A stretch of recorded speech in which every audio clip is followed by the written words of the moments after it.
Let's mute you guys real quick until I introduce you.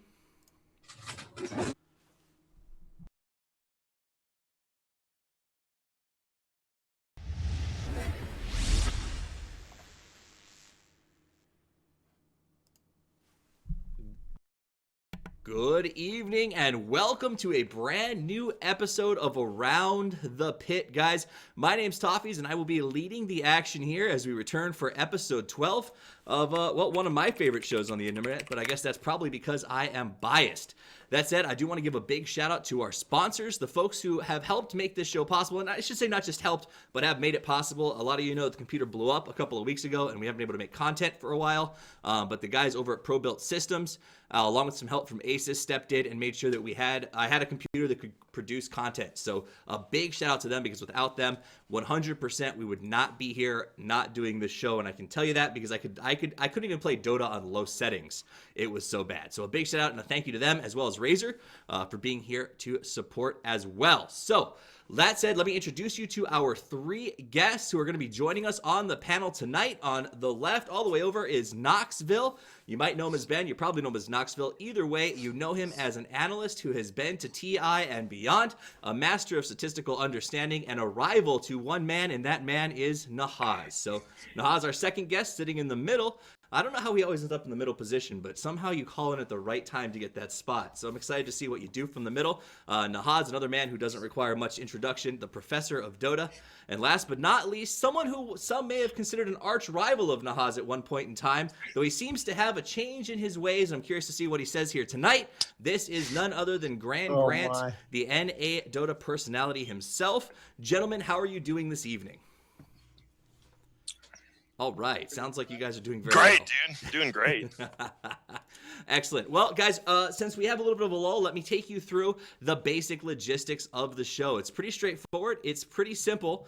The rules are, there are no rules, really. You talk, you argue, you discuss whatever I give you to discuss. There's some points right above your head I will be assigning, partially arbitrarily, but mostly when you make good points. I'll take them away if they're bad points, and it'll help keep the flow going. The only rule that I ask is when you hear this buzzer, it's from Taboo, you need to stop talking, because that is the end of the round. Each round will last 8 to 11 minutes, and there is a chance for everyone to get a soapbox. That is a 1-minute uninterrupted speech where you can speak your mind about just about anything. Anything from Dota to politics. It's been done here, and I'm sure it will be done going forward. So you have the option. You can run with it. That said, guys, I am going to go ahead and check the straw poll right now to see what the first topic up is, because we've been voting on that all night for about 3 hours, and it looks like it's going to be major upset. Now, before I get into major upset, this is something that I'm going to, I really want to do, because I don't ever, you guys know, take time to do a soapbox. This is all about you guys, but I am going to take a soapbox tonight to start the show. Shanghai just ended, and with it, a chapter in Dota history that was, at times, as terrible as it was amazing. As we look back on Shanghai, my biggest fear is that we will forget the quality of the games that we saw and remember the quality of production we experienced. I fear that the blame will be placed on the personalities who worked long, grueling days to bring us content. I fear we'll be jaded against an entire region of people who care passionately for a game that holds a special place in many of our hearts as it does in theirs. I want to thank each person who worked on Shanghai regardless of what was said. Everyone there worked their backsides off to give us access to Dota 2 at an unprecedented scale. I want to thank the players and stress these players who could never have estimated the amount of stress and difficulty they would experience as the game of Dota 2 has grown at an amazing pace, well beyond what they experienced 3 or 4 years ago. I love Dota because we're a community. And yes, we love to gossip and drama the same way that any community anywhere else does. But remember this, when the chips are down, when our backs are against the wall, we support each other. We love each other. We can't wait to meet another player on the street. And most of the time when we do, we can't wait to talk to them about this thing we love so much. We play the most difficult, the most passionate, the most heartbreaking, and the greatest game I have ever had the pleasure of downloading. And it has provided me with friends, hell, in some ways family. And I thank you to everyone, all of you, all of the personalities, all of you, the viewers, and even Valve, because without this wonderful, terrible, stressful thing called Dota 2, I'd still be stuck playing World of Warcraft every single night. So that's my soapbox. I'm off of it now. Let's get into the show, guys. First thing up, major upset. That is what the fans wanted us to talk about, and that is what we'll put on the clock to kick this thing off. Now, you might be wondering, what do I mean by major upset? Well, major just ended, and we could all say that most of our compendiums probably got ripped to shreds with the exception of maybe Grant, and I'm sure he'll boast about that, during the lead-up phase. Oh, I'm sure. Favorites fell. Underdogs performed well. What do you take away from all of this? Well, I think the two stories of the tournament are, first of all, the great Shanghai collapse of the Chinese teams, which I wrote about over the weekend. You can find that on ESPN. Sell out.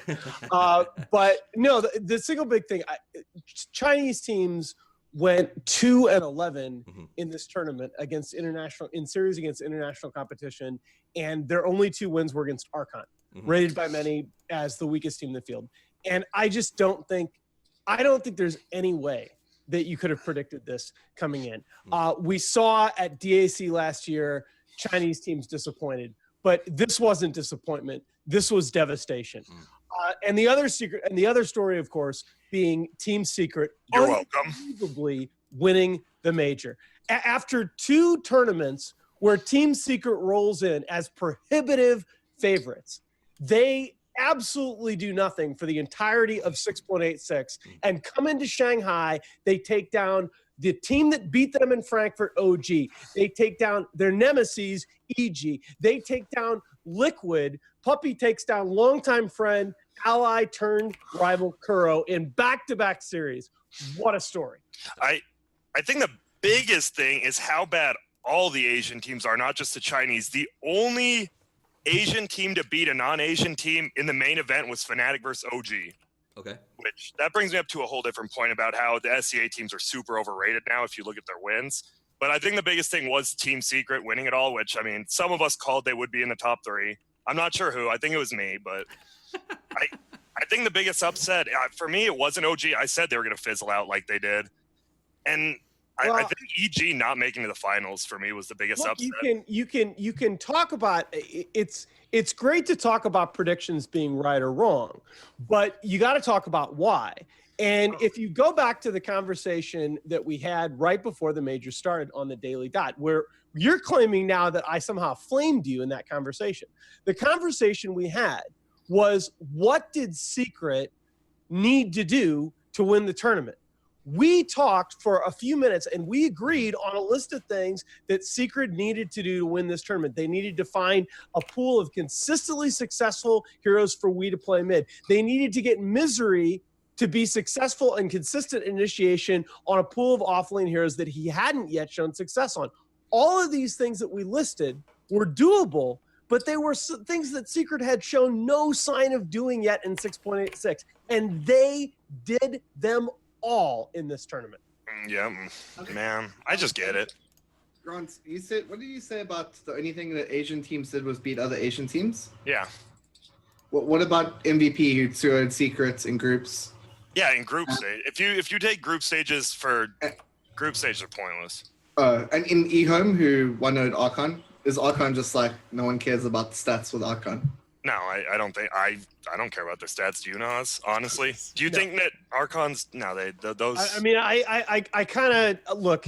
It's telling to me again that China, which just flamed out in this major about as spectacularly as we've seen in any sport ever, had their only two series wins come against Archon at this event. Fair enough. Fair point.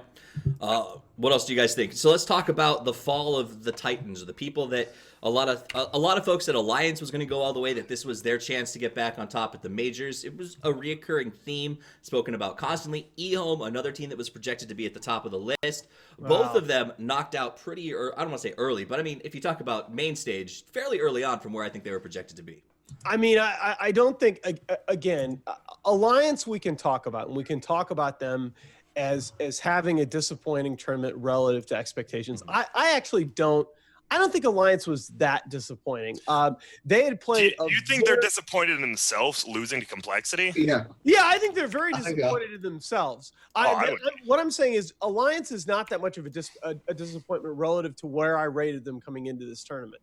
If you look at their series against Liquid at Starladder 13 in a single elimination playoff bracket. They beat Liquid in a 3-game series in that tournament that I think at that point was the best Dota 2 series that had been played this year. That was a close series and some damn high-level Dota. I am not at all surprised that they bowed out to Liquid in the upper bracket. I am a little bit surprised that they lost to Complexity in the lower bracket, but again, I think that series was pretty well played by both teams, playing pretty similar styles of Dota. Complexity plays almost, in some ways, almost a mirror image of Alliance, just focused on 5-man pushing a little bit earlier on. And they have more Americans. Pushing later in the match. I really do.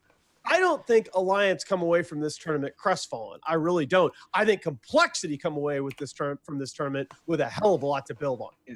Alliance would have, I think, definitely preferred to play against Fnatic, obviously, but I think they also would have preferred to play against OG compared to Complexity. I think Complexity was the worst matchup they could have got of the 3 teams there.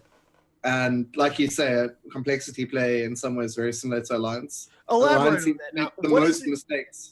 What do you feel about Complexity's playstyle makes them a particularly bad matchup for Alliance? I think they're willing to be very greedy and match Alliance, whereas a lot of teams say, okay, Alliance is going to go greedy, we're going to try win. And Alliance exploits the fact that you have a timing window. And they generally, they're the team that picks Spectre quite a lot. They're a team that picks Furion, Juggernauts, DK. Think about those 3 cores, how greedy those are. And Complexity just said to them, okay, well, we'll play Invoker, Sven, Darkseer. They're willing to take the fight to Alliance, and they're also willing to deal with one of the most annoying things that Alliance has, which is split pushing. They picked Wisp in all 3 games. They had an Ember in the 3rd game on top of that. And in the first game, they were the ones to have Nature's Prophets, but they lost that one. So I think the biggest thing is it took a long time getting to Wisp. Yeah, which is my only criticism. I think it's the whole thing about Complexity adapts better than most teams, and they adapted to the junglers better. I think EG and Complexity were literally the only 2 teams who actually knew how to deal with junglers, which is 2 points. What did I tweet in the middle of the tournament? And it drew kind of a I agreed with you. It drew kind of a sarcastic response from PPD when he tweeted back at me, "How do you counter jugglers?" But as I watched the tournament, that was the number one thing that occurred to me during the group stages and early on in the playoff bracket was there are so many teams that looked like they had forgotten to counter junglers. Now. Granted, PPD's sarcastic response was somewhat fair. The map has been totally reworked. The early game rotations and warding patterns that teams use to counter junglers, say back in 6.83, aren't necessarily optimal from the standpoint of controlling matches in this meta. But I still think, Bounty Hunter was way underpicked. Only if you look, very, very few teams, and EG and Complexity were both among them, ever banned Bounty Hunter in the first phase. In the tournament, they knew something that the rest of the teams did not. I take that point. So let me ask you guys this: as you've talked about Complexity, and sort of getting knocked out, doing great against Alliance, etc. It seemed like in this tournament, Complexity's kryptonite was evil geniuses, and it always will be. Had the bracket gone differently, do you think they could have moved farther in this tournament? Yeah, they would have beaten MVP Phoenix easily if they were on the other side of the bracket. MVP or Fnatic easily. They would have destroyed it. I don't know, Grant. I think you got to be careful with that. Like, going into the deal. Okay, look. I say this only because part of me agrees with you. Okay, but going into this tournament, I'd have told you everybody in the damn field but Archon would probably have easily beaten MVP. Oh, yeah, me too. I think we all agreed on that. These teams made it. This was not an accident that these 2 teams made it to the upper bracket. I have heard from you now, and I've heard from a number of other people who I respect in the Dota 2 scene, that this idea that group stages somehow don't matter. I just don't buy that. And honestly, if that's true, I think teams are playing these tournaments incorrectly. Because when you look at the Shanghai format, the difference, if you look at the Shanghai format, Secret was in the upper bracket.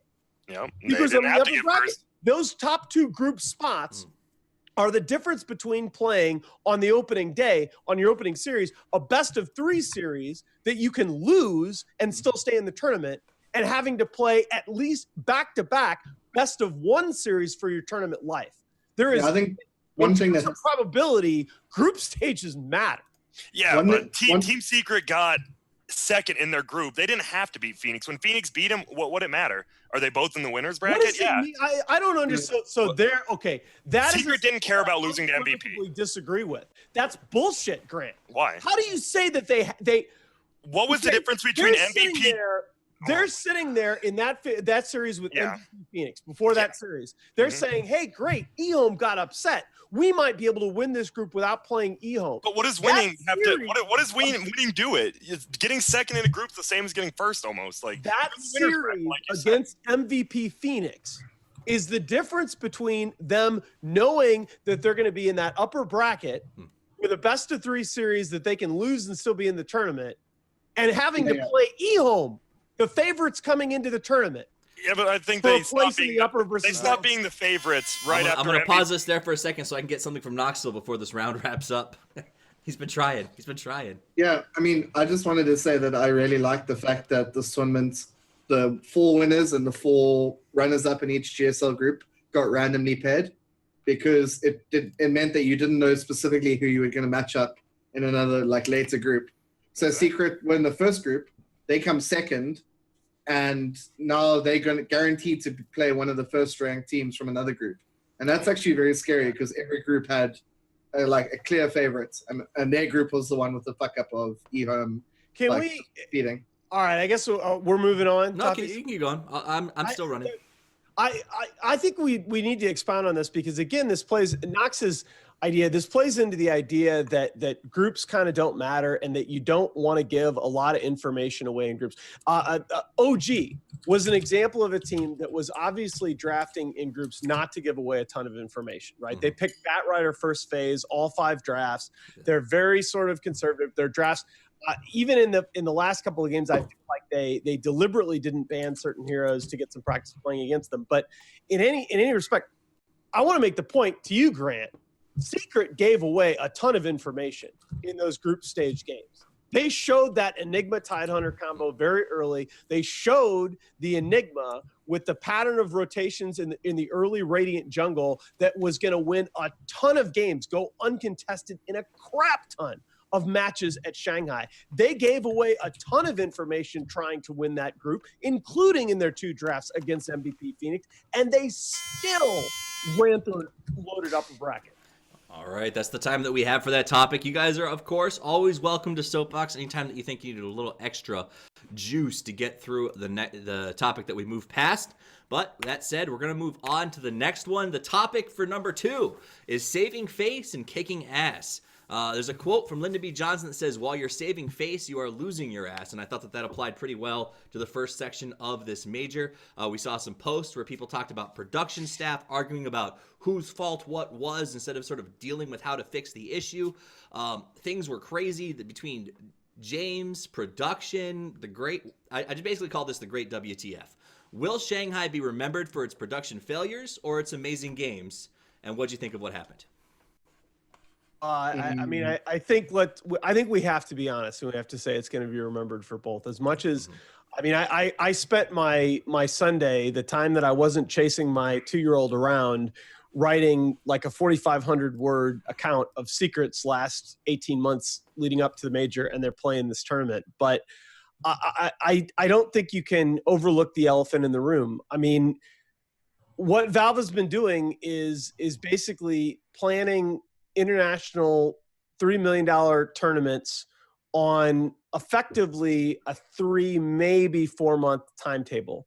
And when you're in your backyard and you're waving a bunch of money around and you know everybody involved, that can work. When you're trying to put on productions on a different continent, it's hard. ESL, most people don't know this, but ESL, that venue that we ended up with in Frankfurt, was like at least the 4th or 5th choice, probably less. And most of the venues ahead of it, the problem was they couldn't do it in time. There's a reason that ESL is announcing their events 6 to 8 months ahead of time. Valve has got to start planning these events on a longer timetable period. Well, they'll said in their announcement today on the blog that they're going to take a more hands-on approach when it comes to majors. It's good for them to be more hands-on, but it's got to be earlier. No, it'd be better if Valve announced the TI dates so people who work can get them off now. And just a random thing. That'd be cool. How about that? That'd be cool. If I mean, they announced it. they've definitely booked, so they definitely have the information. Oh, okay. But, Cool. but why don't we? That's I know Yeah. that, Knox. But Yeah, why yeah. don't we? That's the point. I have praised Valve and I have praised the Majors initiative from the beginning. It's been, and I am the farthest fucking thing from a Valve hater. Okay, guys, but Okay. we've got to have more lead time for these events. We've got to announce production partners, the talent selection criteria, the team selection criteria need to be clarified. We need to know all of this like at least another month in advance. I think we should also give credit to the Russian casting crew. Big time. Like, they came, it got revealed that they got paid relatively very low amounts, and they brought all their own production. They got everything sorted. I was watching. So we yesterday. should praise them for doing what they should be doing. I mean, I think they did the best because job, they but did you it- shouldn't- yeah, Yeah, but Well, because we should praise them for running a whole production for Yeah, for a they're region good which at, is like they're good at doing that. We should. I mean, I admit that they did we the best should by praise far, them but for Valve- doing what everybody else should have been doing. Yeah, exactly. Okay, so maybe we should just hold them to a standard, and then everyone else below them just sucks. I don't think we What should is be your point? that production should be better. Like I don't know. Like we shouldn't be praising them because they did the I standard guess what he has everyone to should do. that. no. I think that they did above what like the standard is. I mean, they are constantly setting the bar Yeah, they higher have and higher and higher. PGG. If I bring PGG into my casting studio, I'd probably consider it good. Like anyone can bring PGG in. What are Well, you I mean, on about? Their whole All the production. economics I don't is care. This thing called opportunity cost, and it's No. about doing something better than the next best alternative. And they The did. Russian stream Albeit- was so much better Albeit than the next Vlad best crying alternative. like he does. He is the man at crying at events. That's great. Maybe you could just Oh run my his event and freaking stop crying. Lord.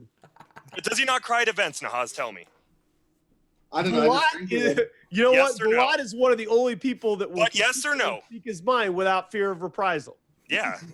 Okay. mean- Maybe that's why the American production sucked because they were too scared. They were all going to get fired. Vlad could just go on and say stupid stuff in Russian. He'd be fine. And Like, so LD you're they blaming got me for doing LD's that? Twitter. No, I'm not flaming him. He just should stop crying on Twitter and maybe go behind the scenes and talk to Valve. Oh, what? Have you ever talked to Valve? Yes. You say this like it's a trivial fucking thing. Pardon me. Pardon me. I think at this Go ahead, point, go ahead. everyone was talking to Valve at this point, I believe. Okay, so we've got Less cussing, all my kids in the room. No, you're fine. So okay, so we've talked about that. Production standards should have been better. I think we can all admit that. Mars TV did a great job when they came in on the second half, considering they had to get so much set up. In fact, if you watch the second day of Majors, they actually had a video of them sort of working overnight and the Mars TV crew walking out of the trailer to sort of tell us this is a changing of the guards. And let me stop and let me interject for just a moment here and say, again, Mars TV, way back when the Shanghai Major was announced in Frankfurt, basically the first thing that I said to Bruno after the Major got announced was, hey, look, when are you going to announce Mars TV as the broadcast partner? They are the broadcast partner that most of us expected Perfect World and Valve to be working with for this event from the beginning. And again, I'm not sure the process that led to Key TV, which had its own problems at Nanyang, being chosen over Mars. But I mean, by all accounts, last year Mars TV was the only reason that DAC wasn't a similar disaster. And So- DAC went much better last time around, much better Right. than this did. Right. Very interesting. So that again, it's a matter of having a longer timetable and just being a little bit more clear in your communication and your planning. And there are a lot of smart people at Valve. Okay, That's this is true. not a lot to ask. All right, let me spin this now. We've talked production. Yes, things went terrible at the front end. They got a lot better on the back end. I think we can all agree to that. Other things happened that sort of was chaotic. We had the James situation where if you've read his two novels, you kind of have his side. You got sort of Gaben's very short side of things. And then, I also want to call attention to the fact that Coddle Guy and Sheever especially stepped up, took roles they had not prepared for. And if anybody's ever hosted anything, if you haven't, the amount of hours required to do a hosting job is absolutely astronomical. If you ask Red Eye how long he preps for an event, he will tell you it takes weeks to months to prepare to host a panel. And he said, if the show goes well, I only use 20 to 30% of the stuff that I've prepared. If it goes badly, I hope to use 60. I would be surprised if it's that high a number. I've now worked with Paul on a couple of events, and his preparation it's beyond the pale. I mean, he put in hundreds of hours. All right. Ahead of TI. So let me ask you this: in light of the novel, in light of James saying things like, "I didn't want to learn the meta because I thought it'd be more fun for the viewer to learn with me on stream." Acceptable, unacceptable, firing right, firing wrong. What's your thoughts? Well, I think the first thing's really stupid. You're not going to learn about the event you're hosting because you want to quote unquote learn along with the viewers. That's effing stupid. I think that part's stupid. I don't know about the rest of it. Okay. Nahaz, you want to weigh in or you want to stay quiet? I think it's a horrible sign that I'm tempted to just go with Grant on that. Well, I mean, you're hosting he literally admitted that he took no time to prepare, and he knows. I don't care. I don't watch streams. I watch in game. I like doing my own thing. So I think the firing was right. I mean, no. Well, okay. Well, no. There I have to back up a little bit from you, because quite honestly, you many people have, and I think you do have to ask the question, what the hell did you expect? I guess. I know James. I like James. James is a fantastic guy. Hilarious. But you know exactly what you're getting. So you're saying people can't change? Like they can't maybe get I think the biggest thing is Ice Frog saying one word and then Gabe saying another word is the bigger issue here. Because obviously Ice Frog told him to do one thing, and then Gabe obviously not knowing Ice Frog said that. I don't know. That seems the bigger. Ice Frog said be yourself. It wasn't just one communication though. That's the other important thing. That James happened to link one conversation, which he shouldn't have done. You shouldn't link private combos. I understand, but he happened to link one private conversation with Ice Frog in his letter. But this is not based on one conversation. I mean, it's I don't know. My understanding is that it was very, very clear that James was going to be going back to the same hosting style that was at TI4, or maybe even earlier. So why do you think he got fired then? Why was it clearly just Gabe's decision, or was it the Chinese people like pressuring Gabe into firing him? I am not. We'll never find that out. We'll never find that out. I think the question is just James knew that like what he was doing wasn't the same as what he did before. Yeah. So there was like a divide in terms of what lots of Valve employees expected and what the community expected.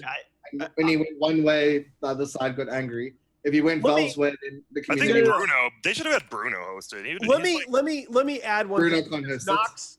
Nox took us in a good direction there. Okay. Thanks, Nox. Look.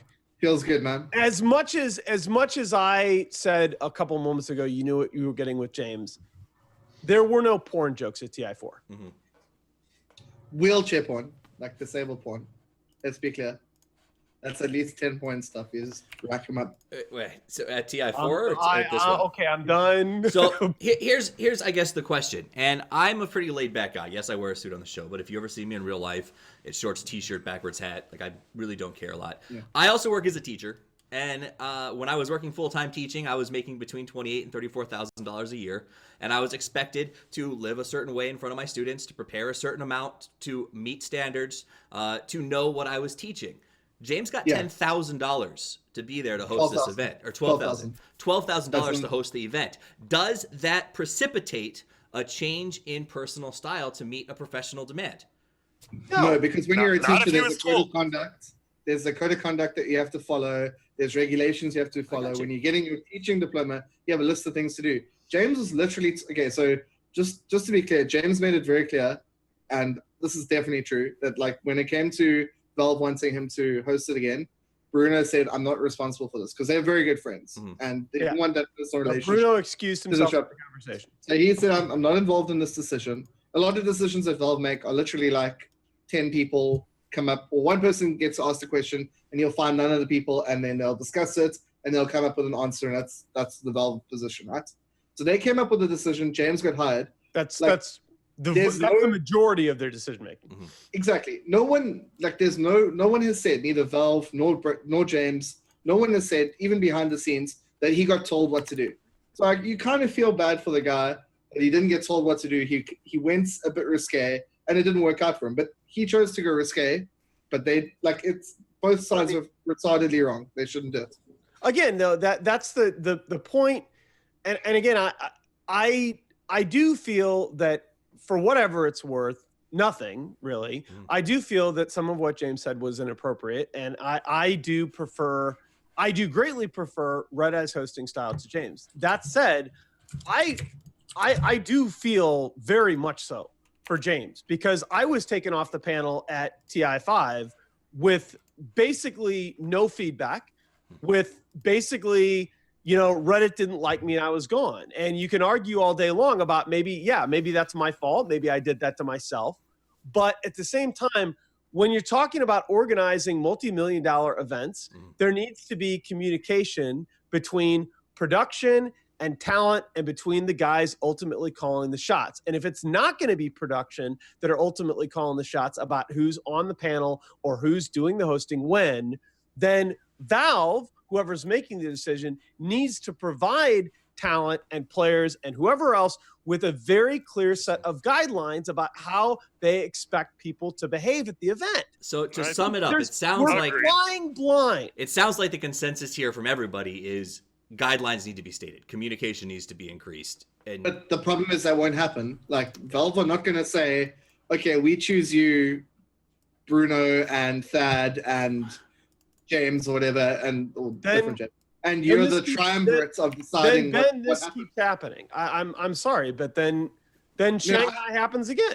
No, I'm not saying it's not the right decision. I'm just saying they're not going to do that. I don't see them doing that. I don't think it's going to happen. All right, that's the time that we have for that topic. It was interesting. I think we got some good, passionate stuff out there. Can I throw one thing out? I want to give a shout out to the first guy who got thrown off his game, Slash at TI2 when Toby kicked him out of casting. That's all I wanted to say. To get Cinder on. Boom. All right, so a little bit of background, John. We're not going to go into that. We're going to move to our next topic, though. This is No Country for Old Men. Hey. No. We have an aging audience and an aging player base. Dota has been around for a long time. The players are getting older. The audience is getting older. We're getting more mature. We're starting to have jobs instead of going to school on a regular basis. How has it changed Dota 2 over the years? Do you think it's for the good, for the bad? Is professionalism inevitable because of the aging? actually statistically true? No. Okay, look. Pro player-wise, yeah. On average, pro players and the player base itself is getting older on average. Yep. But there's definitely a lot of young people coming through. Yeah, to what extent? I get queued and match made with like 12-year-olds all the time. So I'm not saying that young people aren't playing, but the core analysts, the core casters, the core players have progressively gotten older. So this is a talent, but I want to be very specific about this because this is the problem. I mean, Valve is not a public company, so we are very limited in the actual data that we have about the Dota 2 player base beyond its size that we get from Steam. I actually don't know the age distribution at all. And we assume because the players that we all know of, not necessarily all players, Fair. And because the talent are aging and because there are barriers to entry in both respects, that can make it in some cases very hard for young people to take up those roles. We assume that the player base is getting older. I'm not sure the extent to which that's true. What do you two think? Do you get the feeling that the player base or that Dota in general has matured, or has it just been maybe the money coming into esports that have forced it to professional? There's a difference between getting older and maturing. Okay, and I mean, Nahaz, Kappa. But yeah, we're definitely getting older. I think the maturity is increasing, but at a much slower rate than age. Okay. Yeah, I mean, like when I first started Dota, I was 13, and now I'm 25. Like, obviously, I've gotten 100 times older. Like, all the original players are like, it's crazy that they're still playing. Like Fear and Loda, they were all playing back then. I think the main chunk that people know and recognize, like Fear, Universe, Loda, they're all like 25 up now. I mean, the scene itself is. I mean, you have Sumail, but that's because he's the man. Yeah. I don't know, but like besides that, I think the player base is maturing. The caster group is maturing. Like, who's the youngest per se personality, like cast or stats? Probably Not Odie stats. Pixel, right? Cody, Well, let me ask you this, Grant, because this has actually been a question that's been on my mind now for a while. Where does the next infusion of talent come from? Because if you actually look at Southeast most, Asia.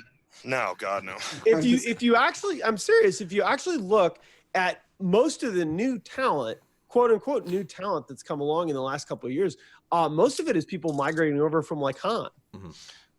And there are actually not that many as a percentage of all pro players that played at this last major, for example. There are actually not that many that are young players that are getting found in pubs or coming up through in-house leagues. No, That's exactly. a little That's bit because in-house leagues are dead, but that's a whole different discussion. Well, FPL killed it's actually in-house not. leagues.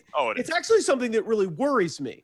I have maintained for some time now that a healthy and vibrant in-house league and competitive in-house league environment is something that's really necessary for this. Then blame FPL. FPL killed NEO. There you go. Well, they don't allow Ix Mike to host his own in-house league because they bought him out. And there you go. Blame them if you want to see good players again. Isn't he the one who used to spam sellout all the time? What? IX Mike used to give. Yeah. No, Ix Mike's. Well, he used to do that, and then whatever. Okay. Everybody spams sellout until they get offered a lot of money. Right. Not me, dude. Not me. Out. That's fair. Okay. That's fair. Okay, so then where are you moving to, Ben? Shut up. Ben with a new job in esports. I would never sell out. Okay, so this move to professionalism that we've seen, right? We saw Loda tweet almost a year and a half ago, why don't our casters wear suits, right?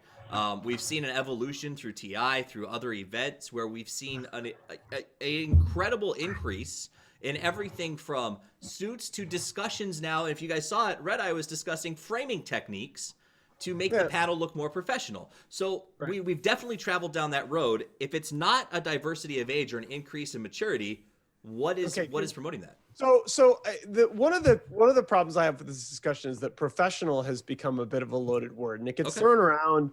It gets thrown around by a lot of people who really mean that they have a set idea of how shit's supposed to go down, and somebody's not following it, and that's dumb. Really, what this is about is a lot of people pretend that esports is some kind of drastically different program or product from traditional sports broadcasting, and it's not. There are principles that have been developed in broadcast media over a period of decades about what makes a good product that is enjoyable to watch to the consumer. And we are dumb if we are not at least considering those principles. I am not in any way saying that we need to emulate traditional sports, because I think eventually we're going to eat traditional sports for lunch. But we are dumb if we're not trying to learn from that. Fair enough. Anybody else thoughts on this before we move on to the next topic? No, I just want to say I'm glad that we don't have adverts for Valve events. That's my thing. Like, compared to normal sports, you watch like 45 minutes of a football match and there's like 2 hours of ads. So wait, Nahaz, at TI5, when you were on the panel, did you have a dress code? Like, actually? Yes. Like, not really.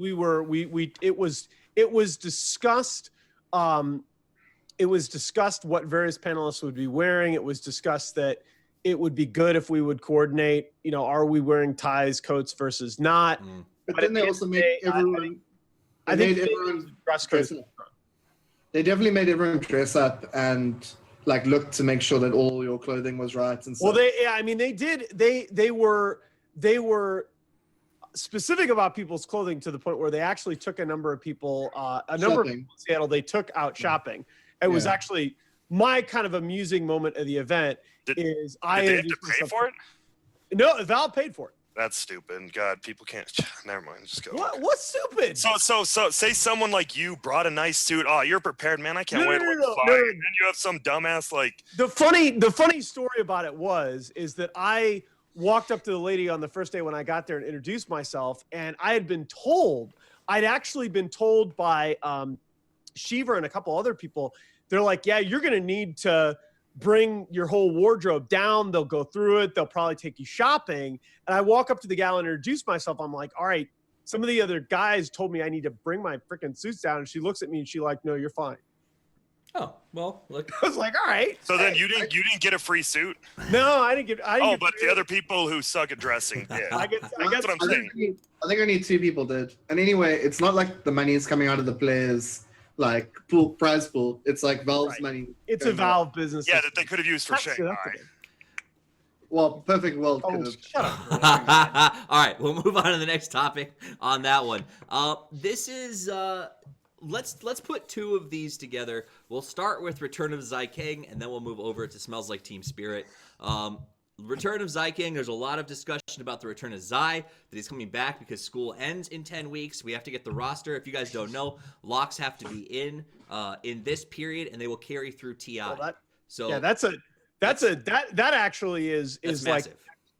big, I'm out of big this. topic. I can't talk about the Zy thing. Okay, so let's do this. There's already a plan. There's already a plan. All right, so let's do this. Let's Okay. talk about all. Well, there has to be, right? I Right. mean, I actually don't have this inside information, but like this is a huge topic. You don't make the commitment of 10 weeks later coming back to Dota unless you have a plan. I think is the obvious thing. You're not I like, mean, I'm coming back in 10 weeks.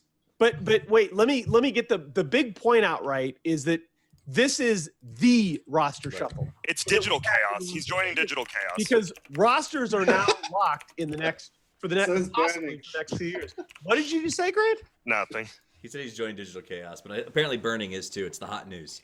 Nah. So whatever. let's do that. Let's talk about this lock. The next roster lock runs all the way to TI. Right. This is Right. the most important shuffle of the year, and 2 majors. This major and is TI this is depend the on it. most important roster shuffle that we've probably ever ever seen because you have to be locked Yeah. in. What do you expect to see during this shuffle? And do you expect this, because it's the longest force lock to date, to include a metric shit ton of drama going along with it? Yes. Yeah, I think the biggest thing, people saying Zy going to EG, what do you guys think? Do you think EG is actually going to make a roster change? I'm just wondering what you guys think. Getting a top 3 in a major and considered to be failing, do they change their roster? I mean, they won TI and they swapped out Aoi. Yep. I mean, They're I not think scared of that's- it. I think it's almost impossible for us to like say whether they should or shouldn't. It's basically what PPD feels. I The think that's issue where, like, all of the all of issue right now is I do feel I suck and I hate myself. Yeah, I you do do. feel that if you have a chance to sub in Zy for Fear, that you do it. No. You don't think Fear was the best player on their team I in think he was, Shanghai? but Fear was he by was the far best the best player. What? It was like fair and I- NRTZ. I Well, okay, Universe. But agree. Universe is Yeah, always yeah, the yeah. best. Okay. I agree with that statement 100%. And also feel if you care about being the best Dota 2 team in the world going forward and you have a chance to add Zy to your roster, you do it. And unfortunately, the only person I can think of right now that would be a natural fit to replace is Fear. So that's the thing. Where we get to at the end of that is that I don't think that they do it. Me either. Because I don't know about that. I don't think you sacrifice something that really has worked. Grant's right. Okay. That 3 consecutive top 3 finishes at a major is not failing. Fear was your best player in this last tournament. He is incredible on an incredible variety of heroes. I don't think you can make that work right now. What about Alliance? They're Swedish. And they sucked this tournament. They are If- Swedish. If Alliance has the chance to add Zy for they would. EGM, you They do definitely it would. yesterday. Now, You Well, do look for, for you do for Minecraft. any of them. are we at a position in Dota 2 No, as no, an no, no, esport? no. You don't understand. If Alliance swaps EGM for Zy, they become really about the 3rd best team in the world, which a lot of people incorrectly had them before Shanghai. Like that change, I cannot overstate how much that elevates their ceiling. Let me ask you Yeah, this. well, what Let me ask you What this. about Liquid? Hold on, What about I want Liquid? to throw this out there and see what you say. Toss Have it. we hit a point in esports and in Dota 2 and specifically the top teams like EG? They've got funding, they've got backing, they've got the competitive pedigree to say that they are top team in the world, and that doesn't seem to be changing soon.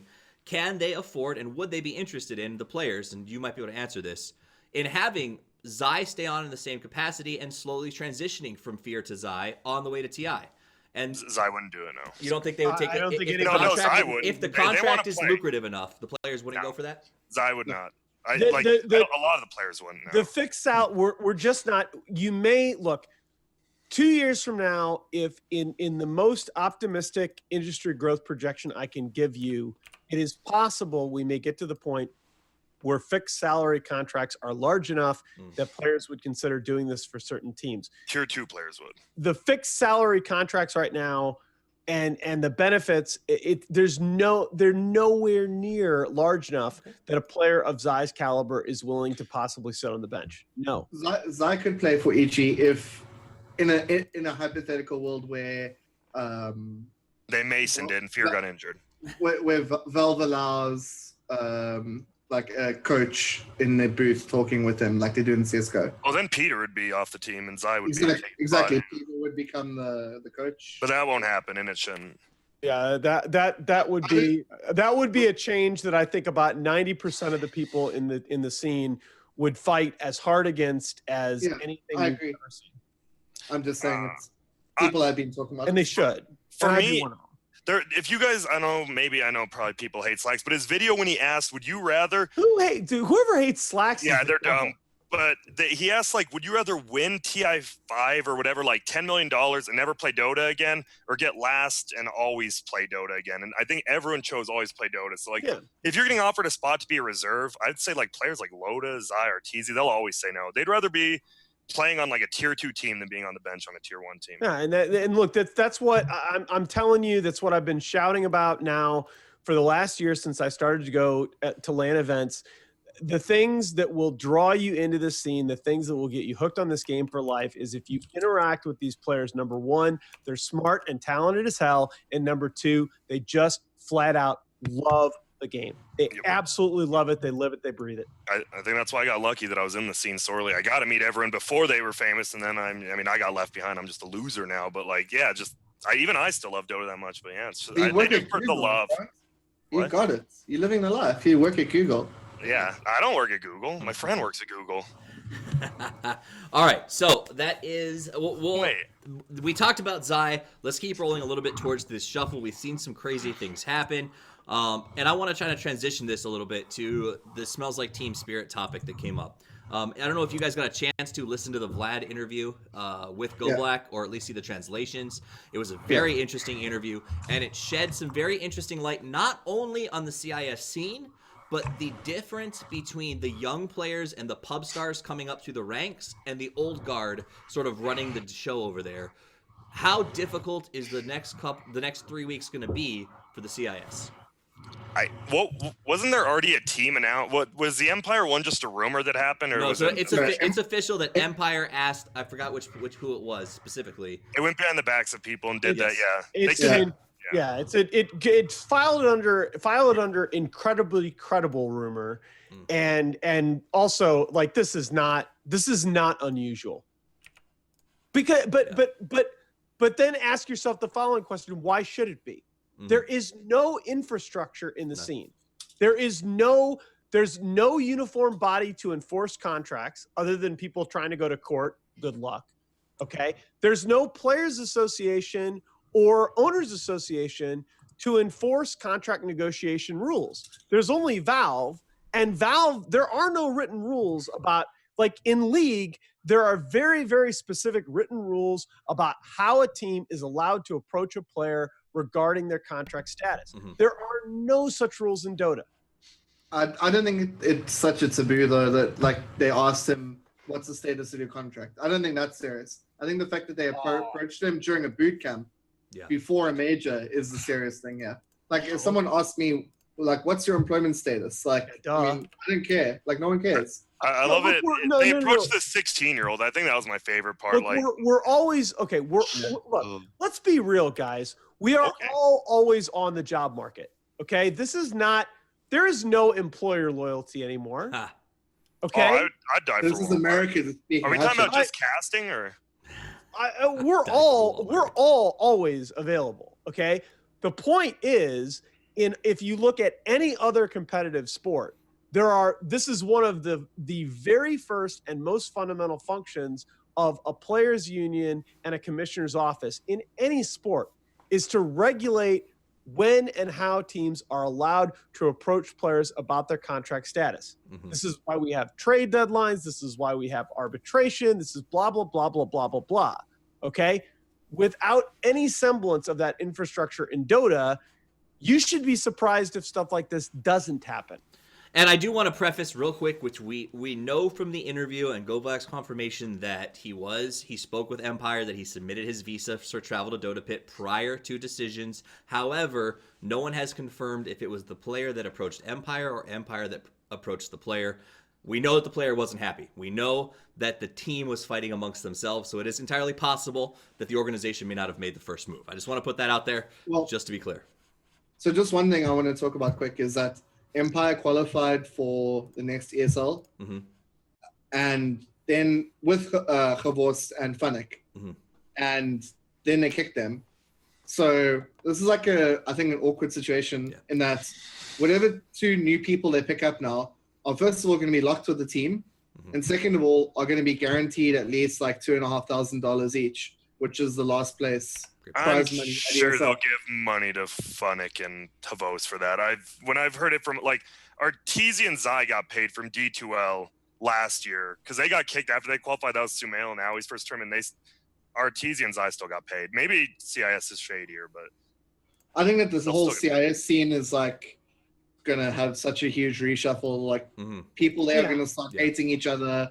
There's going to be like a lot of rifts and Dota's already like that. Yeah. But we've seen that cycle already play out a couple of times. I mean, but CIS is what honestly, China is another one, but the variables in China are much more complicated because you want to talk about a few minutes ago, I was saying we don't have any of this infrastructure. China is really the only part of the scene that does have this infrastructure present. They do have big player contracts. They do have very, very lucrative streaming agreements. Maybe they should play and show it. Okay. Just kidding. All right. Realistically though, okay. China, if they didn't have all those barriers, would have a huge shuffle as well. CIS is a scene right now that they need a shuffle, right? They have a lot of extremely young. There's a huge rift in that region between young talent, your Yokis, your Ramses, your Icebergs, and the old guard. Yeah, like the thing is, I wonder which 4 poor sods Navi is going to pick up to play alongside Dandy. Like his loyalty to that organization is admirable. Like, what team are we talking about now? Navi. Well, maybe Virtus Pro. Exactly. Too. I don't know. Well, I think you make a good point. Let me ask you this as we wrap up the topic. China did terrible at the major. They've been struggling recently. A lot of players have announced shuffles or a desire to leave their teams and trades. Is there a possibility that we see a Western migration by Eastern players? Not really out of China. Okay. No. That's a huge. There are again. It's just when you start to talk about China, it's so much more complicated than anywhere else because you take the contract issues that I just talked about, you stack visas on top of that, and it's just it's a nightmare. Fair. I know that some of the MVP players were looking to move west after TI, so maybe some. Sunby already did after TI5, right? Yeah, we've seen where that's gone. Yeah. Hey now. A team with IX Mike who just lost their best support player. Good Lord, don't be Berlini. What? They lost their best support player to Shazam. Shazam's gonna be sick, but there you go. Yeah. All right. Well, we could also see some CS teams maybe playing with European team. Can I say one thing on the whole old guard new players? I was told by several like old players. If you guys remember Azin from Dota 1, like a Kuroki puppy player, they said if he came back, they would absolutely kick someone off their team for him. Like I think the old guard is so entwined with himself. I don't know. I don't know if it's a good or bad thing, but they have a little bit of a club, and we saw that in the Go Black interview where he said we talk to each other, and they talk to each other, and we don't have any shared interests. It's a changing culture out there. Understand that. But that's the end of that topic. We're gonna move to the lightning round, where each of you will get 1 minute to speak your piece about a topic that I have put together. And this one is something that I'm very curious about. So the dynamic name of the lightning round is EE throws or EE shows. And during the tournament that we just watched, there were many moments where I, as a viewer, and I'm sure all of you, went, "Oh my God, what are you doing?"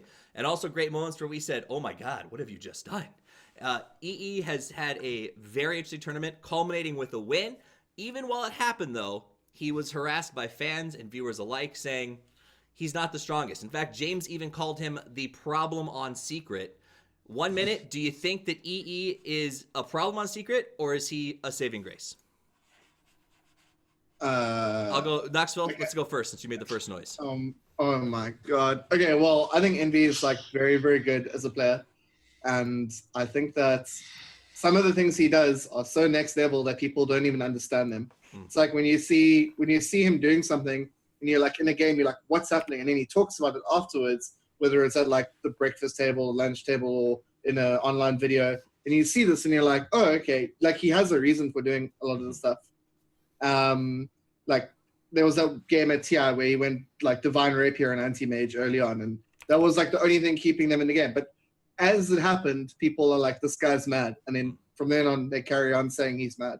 His stats at this qualifier were really good, as you would expect from a team that wins. But I think that he's not also the kind of guy that just goes for the stats. He doesn't go to try have 50 kills in a game or do the style that Weehaw does. He does whatever it takes to win. And that is like absolutely like what you want from a player. I think him and Puppy working together has been really good. If Secret were to disband, him and Puppy would be like the people that I would like to see reform with more. All right, Nahaz, we got a 1 minute up there. Tell me what you think about EE.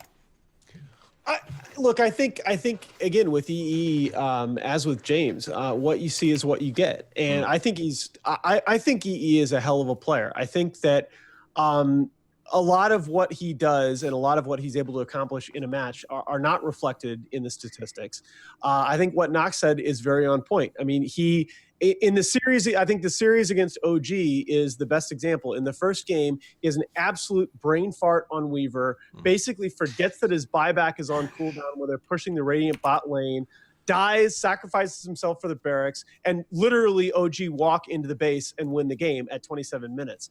In game 3, though, he's on a Drow Ranger. He spots out an Invis Rune Earthshaker with a Blink Dagger, hits his BKB before Earthshaker can Echo Slam, and keys a 4-for-0 trade by his team. I mean, he's going to make great plays. He's going to make some individual plays that are boneheaded. He's going to make some individual plays that look boneheaded, but aren't, because Dota is so damn bound by convention. And the best thing about EE is that he is not. Gotcha. All right, I like that. Grant, 1 minute on the clock. What do you got? Tell me about EE. All right. You have to think about the people who are flaming EE like you talked about. It's Twitch chat and Redditors. Obviously, they're not the best people to go to for things like that. Like, EE reminds me of someone like in the Melee scene. You have Mewtwo King, the guy who studied frame data, does all that, played one player before he played with others. EE, I know, does that. He does so many things by himself in, like, the game. He's just so ahead of everyone else. The thing is, his personality is obviously a, like, it has to grow on you. He's not the coolest personality. If he was tournament, would we be seeing like EE's my wife who jokes and we'd see he can kick EE? He's not good. And I think the thing with EE, he is one of the best players, and he probably will be. If he wants a team, people will bring him on. Yeah. But exactly like Nahaz said, like, you know what you're getting with him. You're gonna get a weird personality, you're gonna get some boneheaded plays, but EE will always tell you why he made the boneheaded plays. He's not one of those guys like, well, I did it because I thought it was right. He'll give you like a statistical analysis about it. And I've never been an EE fan, but I know he's one of the best carry players, and like, I don't know. There you go. All right. That, guys, brings us to the end of the show. We ran for a full hour and had a lot of fun along the way. The scores as they stand. Go ahead. Wait. Steve, don't we have 1 minute that we can use as to soapbox on something? You have to ask for it, though. Oh, yeah. Lord. I'm asking for it now. Again. All right. You want your minute? All right. Let's do it. You got it? Ready? Set? I just want to go. Okay. I just wanted to give a story about EE because we're talking about him, and it's quite funny and telling about his personality. But I was at TI5, and all the like people who are working there eat in the same venue as the players. So that's like the general area. There's TVs up and all that. And at one stage, there was that unfortunate leak of one of the stats preparation sheets. And like for the most part, everyone who was like looking at me was like seemed pretty upset. They were like, either the teams who prepared, they were like, damn, this guy's giving all these notes to all these other people. And I had nothing to do with the leak. Like, we don't know who leaked it, but whatever. Envy was like the only person who came over to me and said, hey, are you the dude who did that document? And I was like, yeah, myself and one of my friends, we wrote that. He's like, oh, that was awesome. You must really tell me about, like, I need to work out stats about average tier 1 timings on the Radiant side versus Dire. And I was just like, what the hell? Like, who asks a question like that? Like, which carry player in a team, like, wants to know such, like, intricate, weird things? So and I think that we can all say that every time I've ever spoken with him or seen him at a tournament, he always seems like he's thirsting for knowledge, trying to get better, plays constantly. I think the only person I've seen play more aggressively often than him is maybe Merlini. But it's ridiculous how much he's on the computer. So that was the soapbox from Noxville. Guys, if no one else is calling for their soapbox, we will count up the... You going to take it? Oh, hold on a second. Let's unmute. Fuck, you got 2 points that you need. Hold on. All right. I don't want points for this. I just want to say, I think people are overrating the SEA scene. And I love them. I love March. I love them. But if you go back and look through their wins, literally the biggest win they had was MVP Phoenix versus Secret 2-0 in the group stages. And then Fnatic 2-1 against OG were the only 2 wins against non-Chinese or non-SEA teams. And I know it's a feel-good story. Wow, they made top 4. Look at the teams they beat. That's all I got. Okay. I mean, I'll give you a point. It's it's worth pointing out that the regions that they beat may not have been as challenging at this particular tournament. Nahaz, did you want to take a soapbox? You look like you've got a really sad face on right now. Yeah, no. Right. I like the soapbox concept, but the fact that we all, I get a minute anyway, right? Yeah, you get your minute anyway. So we'll go over the scores right now, guys. Knoxville is in second place with 32 points and a heartwarming story about the meaning of eternal envy. Third place goes to GrandGrant, coming in at 31 on his first showing on the show. Not too shabby considering. Great job, sir. And we also learned that he would die for Walmart. So that's something that we can... Also, I just want to say EG got third place, and I'd rather be EG than Secret or whoever got second. That is a North American Dota elitist if I have ever seen one. Last but not least, in I first don't know place, about that. I mean, he loves NA Dota. Nahaz is king again, comes out at 35, takes the win in the middle position, and because of that, you get the Aegis and 1 minute to talk about anything that you damn well please. Your minute starts now. All right. Well, first thing, I do want to talk about EE because we mentioned him, and I want to say it's ironic to me. EE typifies the gamer stereotype, right? He's an introvert, a little bit socially awkward, self-proclaimed otaku, right?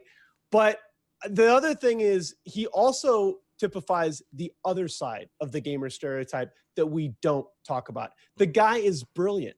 He's an ex-engineering student. He's got a great analytical mind. He's a fascinating dude to talk to. And I just think there are way too many people out there that see the stereotype and they don't see that other side. There are a whole hell of a lot of people in this gaming community that are just brilliant young people. The other thing, I do want to go back to what you said, as Toffees, at the top of the show, that this is a tournament that deserves to be remembered. Secret winning this major after their all-star team fails miserably at TI, after they come in on top of the world at Frankfurt, lose a heartbreaking grand final, after they go through the doldrums, they come into this tournament with Cyborg Matt not having been able to travel with the team for a period before. They come into this tournament rocked by a player pay scandal. They're 15-17 in this patch before Shanghai, and they pick themselves up and as a group win a major championship. That is an amazing story, and that is what I hope we all remember about this tournament. I hope we do too. That said, I think that you brought it up as well earlier in the show. Unfortunately, I don't think that is going to be the case. We shall see. I hope not to be a bringer of bad news. I think at the end of the last Around the Pit, Me and Charlie both said I don't have high hopes for the production value and being put on in Shanghai, and I hope that I am completely wrong about this one, as we weren't last time. Guys, a big thank you to tuning into the show. You're the ones to make it possible, so I really appreciate everybody who watches this. A big thank you to our guests. Again, we've got Noxville. We're going to unmute you guys so you can say your goodbyes. Noxville, Nahaz, and Grant. Noxville, any last thoughts, or where can we find you? You can find me Twitter at KnoxvilleZA, because some random Australian woman has at Knoxville, and her only tweet is, I don't get this Twitter thing, I'm never going to use it. Hashtag 1437. He was the hero of secrets. Peace. All right. Grant, last thoughts, and where can we find you? I just want to give a shout out to Bulba, who coached Team Liquid, and 1437, who coached Team Secret. Obviously, DC, they might not be the best players, but they're the best coaches. And you can find me at UltraZYN on Twitter. And last but certainly not least, Nahaz, last thoughts, and where can we find you? What Grant and Knox said about coaches, this is tremendously important. It's the way of the future. Every team going into the next major should have a coach. Every team should have a dedicated analyst. If you don't have these things, you are giving away a huge advantage. You can find me on Twitter at @NahazDota. Look for my articles now on ESPN.com. I have one out now about the great Chinese collapse in Shanghai that you should check out. I have another one that'll hopefully be out in the next couple of days, profiling Team Secret over the last 18 months and their extraordinarily unlikely run in Shanghai. Guys, thanks so much for supporting the show. Thanks so much for supporting this incredible Dota 2 community. Absolutely, guys. And a big shout out to Pro Built Systems, Asus, Republic of Gamers, and Razer for helping to give me the equipment to keep the show running. And of course, thank you to you, the viewers who make this possible. If you do like the show, and I hate plugging things, but I have to, because operating costs have risen continuously. If you want to support the show and you want to get on board, we've reissued the Patreon to reflect what's been going on with the show. You can find that at patreon.com/toffees. And donating $1 or even kind words does help with things like hosting, upgraded internet, etc., required to keep the show going. So that said, guys, I appreciate all that you've done. I appreciate you tuning in. I appreciate the guests being here. Have a wonderful evening. And as always, play more Dota.